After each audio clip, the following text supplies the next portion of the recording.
Our top story coming in from the United States, where President Donald Trump has signed an order authorizing tariffs after vowing to impose dramatic taxes on goods from Canada, Mexico and China.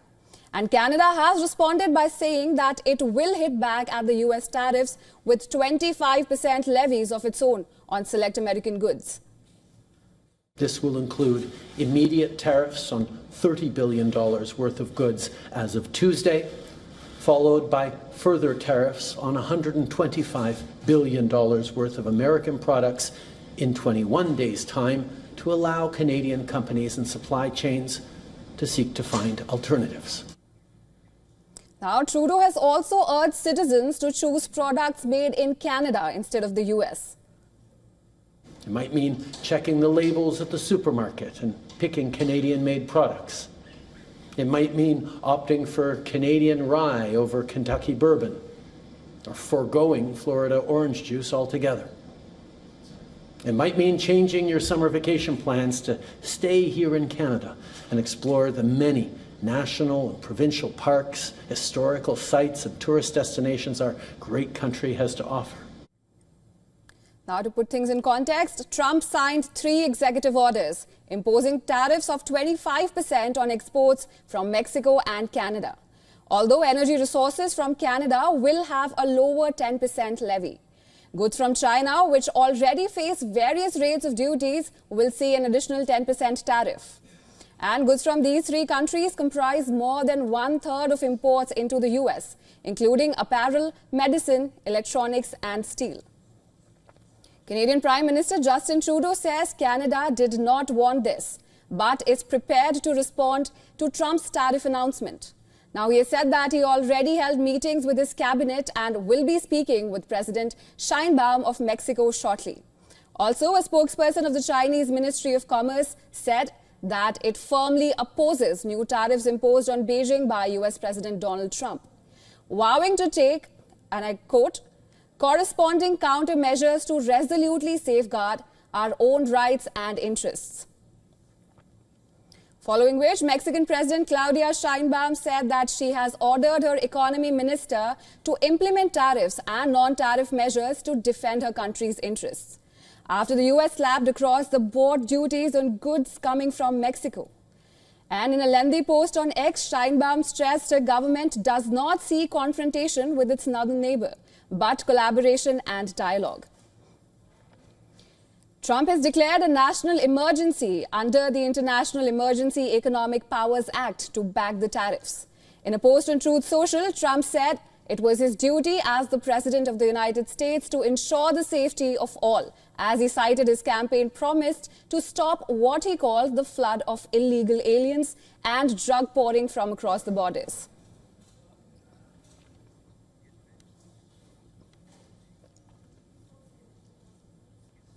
Now, for more on this, we are being joined by Terrell Jones from Claremont, California. He's a journalist and lecturer at Claremont McKenna College. Thank you so much for joining us. Let me start by asking you that Trump has said that Trump's tariff is a violation of FTA.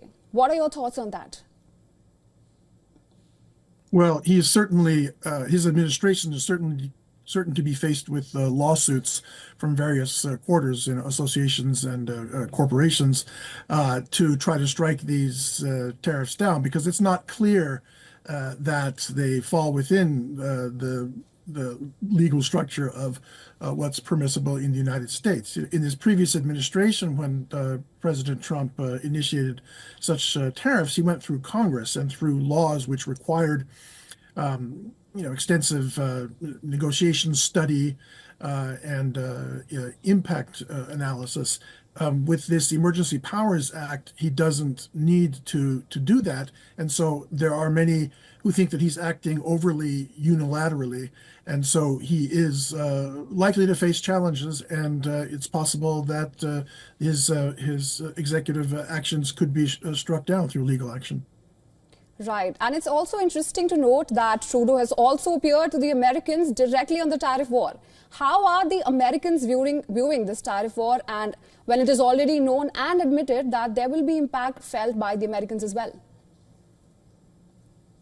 Americans are conscious of goods that originate in China. The country is really flooded with them, to some extent from Mexico, but not a high awareness of things that come from Canada, namely like lumber and energy, all the way down to maple syrup and smaller, more niche items. And so it's not really an American sense of a sense of, oh, this is happening to Canada and therefore it's going to be bad for us, with the exception of those in the northern United States who live along the border and who get their energy, a lot of their gasoline and the oil coming in, from Canada. And so they're the ones who are likely to feel the brunt of this energy action more. So but I think many are bewildered also because Canada and Mexico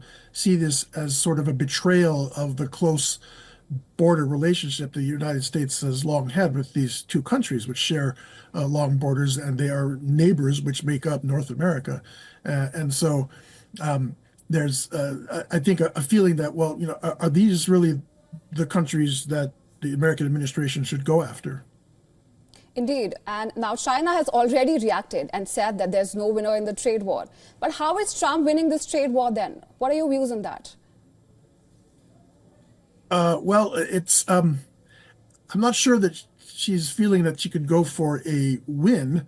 I think she would like a resolution. The Mexican government and exporters would certainly like a resolution to this. I think that it will be kind of like in the first Trump administration, where Trump also imposed tariffs on Mexico for not doing enough about immigration, and then Mexico made concessions and the tariffs went away. And I think that she's probably strategizing, rather than what can we do to retaliate, is how can we negotiate these down and away through measures that we can do that still saves honor on our part. Right, Mr. Jones, that leads me to my last question. According to you, how is it going to impact all the other states now that the tariff has just been imposed on Mexico, Canada, and China? But I'm sure that there would be global implications. And how are they going to spell for the rest of the world? Well, the difference between Canada and Mexico and the rest of the world, including China, is that those two countries rely and depend on the United States economy very heavily for a lot of their exports. China exports a lot to the United States, of course, but quite a bit elsewhere. And so I think the rest of the world, in particular the EU, which has also said that we'll be ready to retaliate with sanctions if the United States imposes sanctions on us, which Donald Trump said today that he would, that the rest of the world, I think, is waiting to see in the next 3-4 days, a week, what actually happens, because there's a good chance that there will be some kind of settlement. I think all parties are looking for to end a trade war or to avert a trade war, but to save face at the same time. So there's a good chance that these tariffs could be rather short-lived, in which case the EU and other trading partners would breathe a big sigh of relief. Right. Thanks for joining us, Mr. Jones. We really appreciate you taking out the time and sharing your thoughts with us. Happy to be with you.